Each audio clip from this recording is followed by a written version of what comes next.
Hi there friends, we are here now at Angasal Port. We will be going to the Olango Island. Right now we are here at Minlan, Lapu-Lapu City. We are buying our tickets na tagpila man. Bayaran nito mo.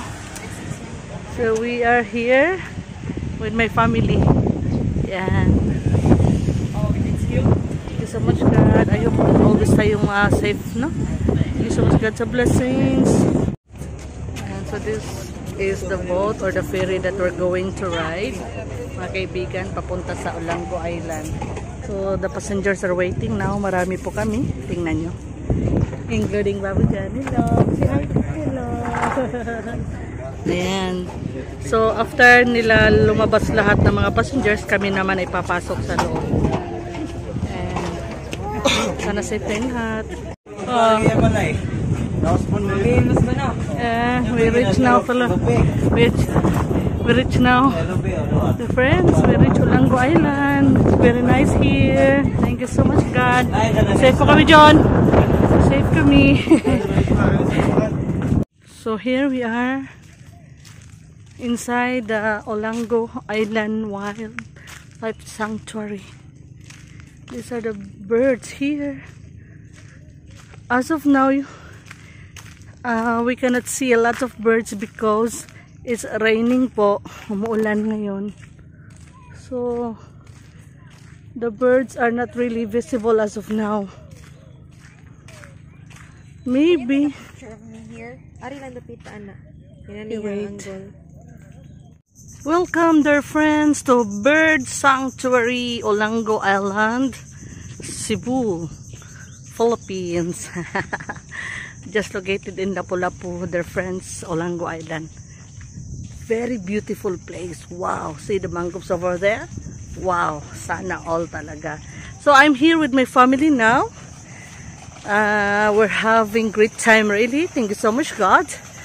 Actually, we were here yesterday, but then it was raining, so we were not able to see those birds yesterday. So today we came back and then yeah, here we are. And it's high tide.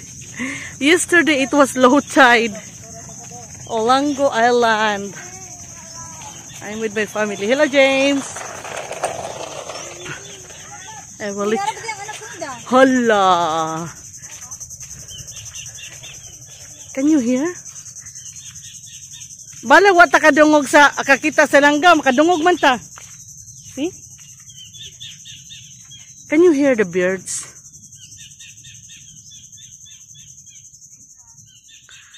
Wow. Di na makita ng yan. Asa tamo patong-patong anak. Wado kita sa gapon nga way tubig. Sa daron. Mukusog ang sog pa madata. Olango Island Wildlife Sanctuary. Ayan, very nice place.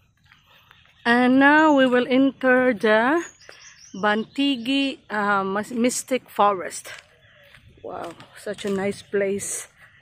Kaibigan, see, I will let you see the water. Crystal clear water in this place. Teka lang ha. Oh, kung high tide yun kayo. See? Check the water. Oh my God. Lovely.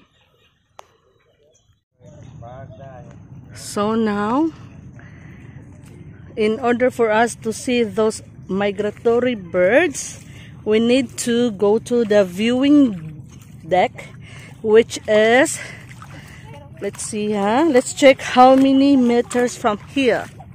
So in order to see the migratory birds from other countries like China, Russia, Japan, so we will walk 300 meters away from here. There na, then we will be able to see the birds. But I don't know if I can go there. Yes, I think I cannot go there. Actually, my family, they are there already.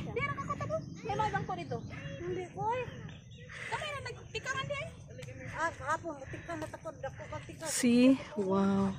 Actually, If you really want to see the birds, we will go there.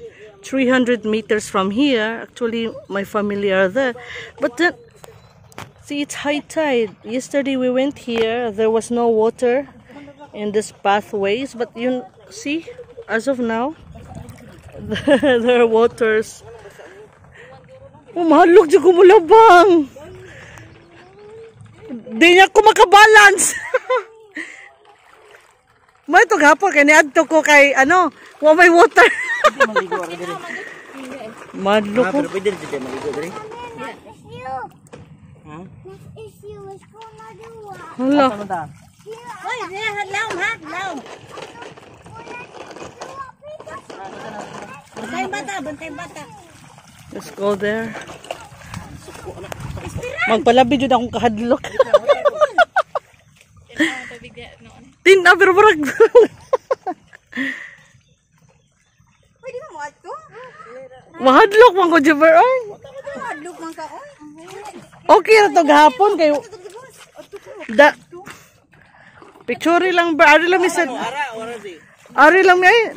O di ba duha man nilang viewing deck? Nam sa diri. O duha man nilang viewing deck. Nasa diri. So nasa orientation. Ay, naan diha noon. Wala inani stone. Wala. Pero laom di ay. Pero na tambayan nandito. Pero laom. Duha man to kita na ko. Di ni agi Francis dere. Murna dito kay Francis. Giara mo dere, ari mi dere kay murag di ni laom dere da. Be. Let's go there. Ayan na to imong car no. Long car.